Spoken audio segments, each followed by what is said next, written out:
Это устройство размером с микроволновку было разработано компанией BioLavi. Им вполне можно пользоваться и не специалистам. Необходимо только загрузить образец и нажать на кнопку.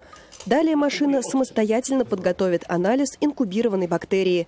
Результаты можно получить спустя 9-16 часов. Устройство успешно прошло испытания с животными образцами, и разработчики отмечают, что его можно легко адаптировать для анализа образцов человека.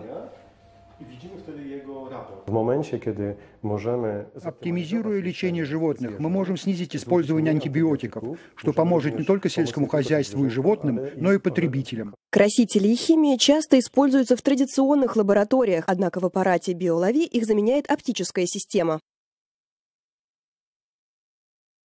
Бактерии мы используем лазер. Каждая бактерия развивается в определенных кластерах, и эти формы можно разглядеть благодаря лазеру. Устройство BioLavi может анализировать 20 образцов одновременно. Результаты посылаются и хранятся на клауд-сервере.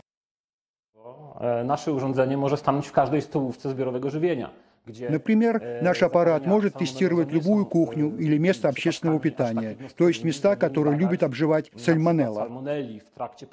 Потому как бактерия растет очень быстро, ее необходимо быстро обнаруживать. В других ситуациях наше устройство может помогать профилактике эпидемий. С развитием устойчивости микробов к действию лекарств врачи прогнозируют закат эры антибиотиков. Новое устройство может помочь врачам успешнее диагностировать заболевания и бороться со смертоносными бактериями.